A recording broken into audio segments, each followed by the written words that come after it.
ಈ ವಿಡಿಯೋವನ್ನು ನೋಡುವ ಮುನ್ನ ನೀವು ಇನ್ನೂ ಕೂಡ ನಮ್ಮ ಚಾನೆಲ್ ಅನ್ನು ಸಬ್ಸ್ಕ್ರೈಬ್ ಆಗದಿದ್ದರೆ ಸಬ್ಸ್ಕ್ರೈಬ್ ಆಗಿ ಮತ್ತು ಈ ವಿಡಿಯೋಗೆ ಒಂದು ಲೈಕ್ ಮಾಡಿ.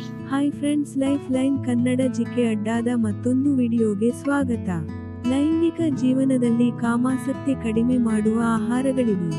ಈ ವಿಡಿಯೋದಲ್ಲಿನ ಮಾಹಿತಿ ಕುತೂಹಲಕಾರಿಯಾಗಿದ್ದು, ಹೀಗಾಗಿ ಯಾರು ಕೂಡ ವಿಡಿಯೋವನ್ನು ಸ್ಕಿಪ್ ಮಾಡದೆ ಸಂಪೂರ್ಣವಾಗಿ ನೋಡಿ.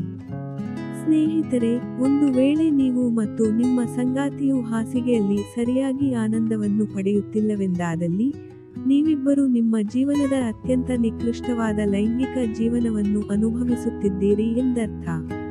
ನಿಮ್ಮ ಕಾಮಾಸಕ್ತಿಯನ್ನು ಹೆಚ್ಚಿಸುವ ಹಲವಾರು ಕಾಮೋತ್ತೇಜಕಗಳು ಮಾರುಕಟ್ಟೆಯಲ್ಲಿ ದೊರೆಯುತ್ತವೆ. ಇವು ಹಾಸಿಗೆಯಲ್ಲಿ ನೀವು ಮತ್ತಷ್ಟು ಕ್ರಿಯಾಶೀಲರಾಗುವಂತೆ ಮಾಡುತ್ತವೆ. ಆದರೆ ನಿಮಗೆ ಕಾಮಾಸಕ್ತಿಯನ್ನು ಕಡಿಮೆ ಮಾಡುವಂತಹ ಆಹಾರಗಳ ಬಗ್ಗೆ ತಿಳಿಯುವುದು ಉತ್ತಮ. ಇಂತಹ ಆಹಾರ ಪದಾರ್ಥಗಳು ನಿಮ್ಮ ಲೈಂಗಿಕ ಜೀವನದ ಆನಂದವನ್ನೇ ಕಸಿದು ಹಾಕಿಬಿಡುತ್ತವೆ. ಇದರಿಂದ ನೀವು ನಿಮ್ಮ ಸಂಗಾತಿಗೆ ಸರಿಯಾದ ಲೈಂಗಿಕ ಸುಖವನ್ನು ಸಹ ನೀಡಲಾಗುವುದಿಲ್ಲ. ಇದರಿಂದ ನಿಮ್ಮಿಬ್ಬರ ಮಧ್ಯೆ ಕಂದಕವೇರ್ಪಡುತ್ತದೆ. ಇದು ಮುಂದೆ ನಿಮ್ಮಿಬ್ಬರನ್ನು ಬೇರೆ ಸಹ ಮಾಡಲು ಕಾರಣವಾಗಬಹುದು. ಸ್ನೇಹಿತರೆ, ಬಹುತೇಕ ಸಂದರ್ಭದಲ್ಲಿ ನಿಮಗೆ ಅನುಭವವಾಗಿರಬಹುದು.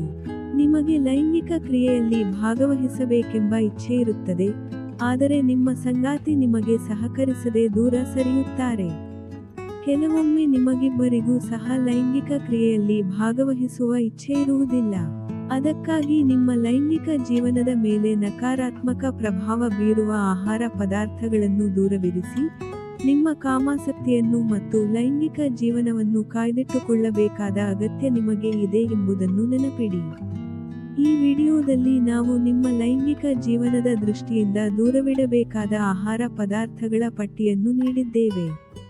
ಈ ಆಹಾರ ಪದಾರ್ಥಗಳನ್ನು ನೀವು ಮತ್ತು ನಿಮ್ಮ ಸಂಗಾತಿ ಇಬ್ಬರು ಸೇವಿಸದಿದ್ದರೆ, ನೀವು ಉತ್ತಮವಾದ ಲೈಂಗಿಕ ಜೀವನ ನಡೆಸುವುದರಲ್ಲಿ ಸಂಶಯವೇ ಇಲ್ಲ. ಹಾಗಾದರೆ ನೀವು ಸೇವಿಸಬಾರದಾದ ಆಹಾರ ಪದಾರ್ಥಗಳಾವುವು ಅಂತ ನೋಡೋದಾದ್ರೆ, ಕಾಫಿ. ಒಂದು ವೇಳೆ ನೀವು ಕಾಫಿ ಪ್ರಿಯರಾಗಿದ್ದಲ್ಲಿ, ನಿಮ್ಮ ಸಂಗಾತಿಗೋಸ್ಕರ ನಿಮ್ಮ ಅಧಿಕ ಕಾಫಿ ಸೇವನೆಯನ್ನು ಕಡಿಮೆ ಮಾಡಿಕೊಳ್ಳಿ. ಪ್ರತಿದಿನ 5 ರಿಂದ 6 ಕಪ್ ಕಾಫಿ ಸೇವನೆಯು ನಿಮ್ಮ ಅಡ್ರಿನಲ್ ಗ್ಲ್ಯಾಂಡ್ಗಳಿಗೆ ಹಾನಿಯನ್ನು ಮಾಡುತ್ತದೆ. ಅಧಿಕ ಕಾಫಿ ಸೇವನೆಯಿಂದ ಒತ್ತಡಕಾರಿ ಹಾರ್ಮೋನುಗಳು ಅಧಿಕಗೊಳ್ಳುತ್ತದೆ. ಒಂದು ವೇಳೆ ನೀವು ಒತ್ತಡದಲ್ಲಿ ಕಾಲ ತಳ್ಳುತ್ತಿದ್ದರೆ, ನಿಮ್ಮ ಸಂಗಾತಿಯ ಮುಂದೆ ಹಾಸಿಗೆಯಲ್ಲಿ ಸೋಲನ್ನೊಪ್ಪುತ್ತೀರಿ. ಇದರಿಂದ ಲೈಂಗಿಕ ಕ್ರಿಯೆಯು ಸಮತೋಲನ ತಪ್ಪುತ್ತದೆ. ಆದ್ದರಿಂದ ಪ್ರತಿದಿನ 1 ಅಥವಾ 2 ಕಪ್ ಕಾಫಿಗೆ ನಿಮ್ಮನ್ನು ನೀವು ಸೀಮಿತ ಮಾಡಿಕೊಳ್ಳಿ. ನಿಮ್ಮ ಸಂಗಾತಿಗೆ ಸುಖ ನೀಡಿ. ಪುದೀನ. ಬಹುತೇಕ ಮಂದಿ ಲೈಂಗಿಕ ಕ್ರಿಯೆಗಿಂತ ಮೊದಲು ಪುದೀನಯುಕ್ತವಾದ ಚ್ಯೂಯಿಂಗ್ ಗಮ್ ಸೇವನೆಯನ್ನು ಮಾಡುತ್ತಾರೆ ಅಥವಾ ತಮ್ಮ ಉಸಿರಿನ ದುರ್ವಾಸನೆಯನ್ನು ಹೋಗಲಾಡಿಸಿಕೊಳ್ಳಲು ಪುದೀನವನ್ನು ಸೇವಿಸುತ್ತಾರೆ. ಆದರೆ ನಿಮಗೆ ಗೊತ್ತೇ, ಪುದೀನವು ನಿಮ್ಮ ಲೈಂಗಿಕ ಜೀವನದ ಮೇಲೆ ದುಷ್ಪರಿಣಾಮ ಬೀರುತ್ತದೆ ಎಂದು? ಹೌದು, ಪುದೀನದಲ್ಲಿರುವ ಮೆಂಥಲ್ ನಿಮ್ಮ ಟೆಸ್ಟೋಸ್ಟೆರೋನ್ ಅನ್ನು ಕಡಿಮೆ ಮಾಡುತ್ತದೆ.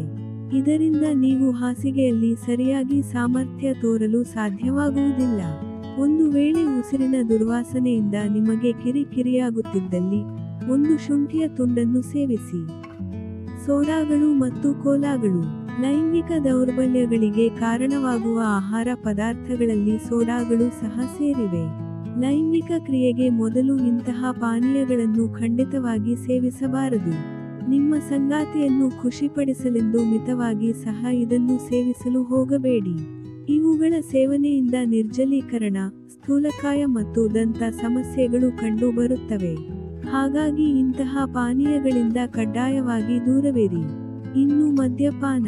ಲೈಂಗಿಕ ಕ್ರಿಯೆಗಿಂತ ಮೊದಲು ಮದ್ಯಪಾನ ಮಾಡುವುದರಿಂದ ಸಂಗಾತಿಗಳ ನಡುವಿನ ಮುಜುಗರ ಮತ್ತು ಸಂಕೋಚ ದೂರವಾಗಿ ಉತ್ತಮ ಲೈಂಗಿಕ ಕ್ರಿಯೆ ನಡೆಸಬಹುದೆಂಬುದು ಬಹುತೇಕ ಮಂದಿಯ ನಂಬಿಕೆಯಾಗಿದೆ.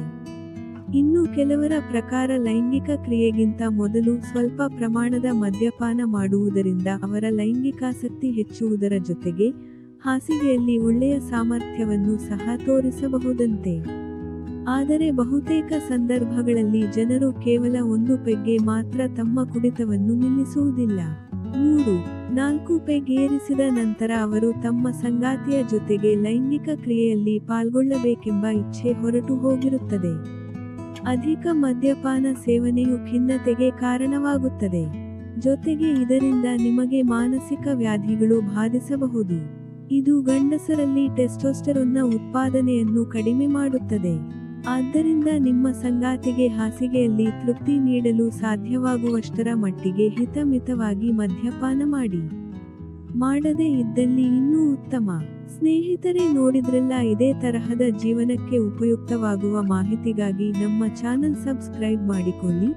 ಈ ಮಾಹಿತಿ ಇಷ್ಟವಾದಲ್ಲಿ ವಿಡಿಯೋಗೆ ಲೈಕ್ ಮಾಡಿ, ಶೇರ್ ಮಾಡಿ. ನಮಸ್ಕಾರ.